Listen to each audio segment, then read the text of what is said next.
determine what quantity we're talking about. Now that letter will be S. So the surface is denoted by the letter S. And the two coordinates on the surface are S1 and S2.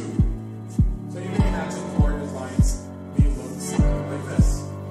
These are the lines of constant S1. And this is the lines of constant S2.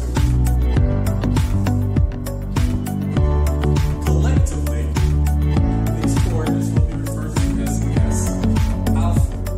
And we'll use Greek letters as opposed to Latin letters to refer to indices that have values 1 and 2. Latin letters have values 1, 2, and 3. So that's the distinction. So now S alpha. And once again, we'll introduce the position vector. So by introducing the position vector, we're actually taking advantage of the Euclidean nature of the ambient space. The position vector exists in the ambient space. There's one position vector that points to every point in the ambient space. So it's an invariant field. It's like to an arbitrary word. It's an invariant field with vector values. We're going to look at the restriction of that vector field to the surface. So we will only consider position vectors that end up on the surface. It's an invariant field defined on the surface. Restriction of the position vector to the surface. Restriction just means we're not going to look at the values of the position vector outside of the surface. Only on the surface.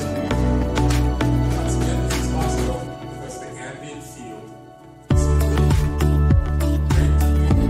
Now what we realize is that this invariant field can now be referred to coordinates.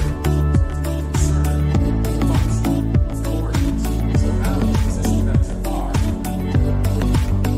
only goes to this invariant field in invariant space. Now it's an invariant field. It's a function of two coordinates, S1 and S2. And according to our convention, we suppress the indices of function arguments. In fact, we'll write this as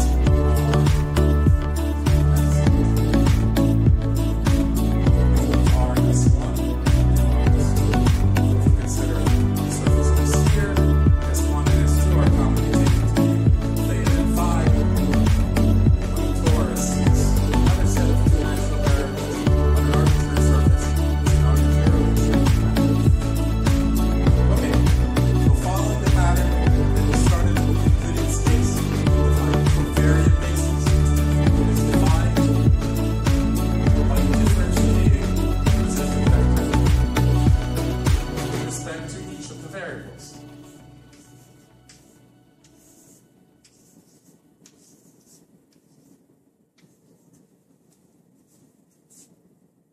All right, let's try and draw what that might look like.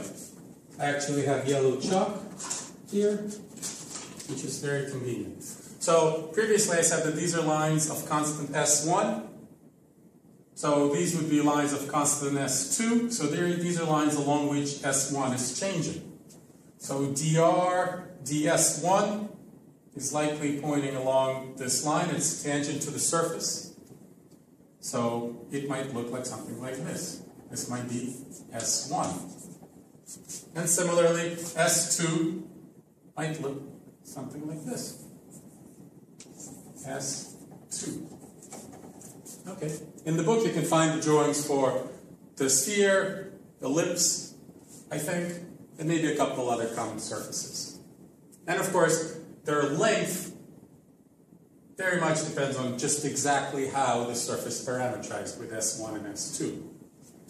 And what else is important to realize? It's important to realize that these vectors are tangential to these curves as viewed in 3 dimensions. So these two vectors are tangential to the surface. I'm just appealing to your geometric intuition at this point. So these two vectors combined determine the tangential plane to the surface. So it is often said that these two vectors are the tangential plane. They're the two tangential vectors, or they span the tangent plane. And it's also important to realize that they don't really lie within the surface, because it may not have been possible for a straight vector to lie within a surface unless it's flat or plane, or maybe a developable surface. We'll talk about that at another time. But generally, they're tangential to the surface and don't lie in the surface. That's obviously important. Why don't they lie in the surface? Even though it's even impossible because it's curved, but, well, it's because the surface is curved. So curvature is beginning to rear its beautiful head. Okay, so that's the tangent space. And also, I will not draw it, but I will write it. There's a well-defined, almost a well-defined unit normal. Why am I saying almost well-defined? It's because there are two of them, one pointing in this direction and one pointing in the other direction. So let's just choose one of them. It's actually not important at this point that it obeys some kind of right-hand rule. Let's just arbitrarily choose one of the two normals and define it by, denote it by the letter n. And of course, it's a vector quantity.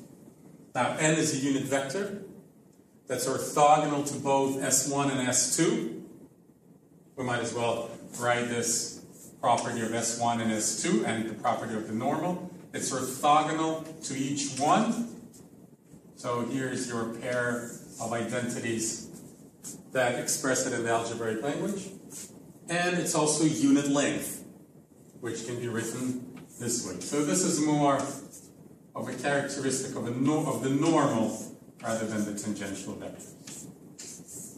Equals 1. So that's the unit normal. Of course, it's very interesting to express the components of the normal explicitly.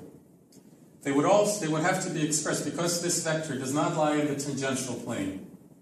It may not be expressed with respect to S1 and S2 because it's not in that plane. It's actually the most not in that plane it can be. It's orthogonal to that plane. But we can still express and decompose n with respect to the covariant basis in the ambient space that is borne by this coordinate system. So that's a task for a later date. There is a beautiful expression and it's obviously very useful. But all we need to know about the normal today is that it's orthogonal to the covariant basis and its unit length. Okay, moving on. Once we have the covariant basis, we can form the covariant metric tensor by the same pattern as before. It is denoted by S alpha beta, and is defined as the pairwise dot product of the covariant basis elements. So there you go, great. Now we have the metric tensor just as before.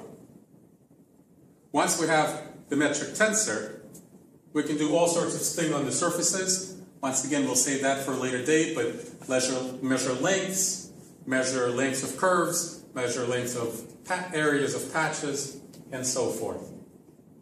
So just to look at a concrete example, on the sphere of radius r, refer to the standard angles theta and phi, where theta is this angle that determines the inclination with respect to the axis.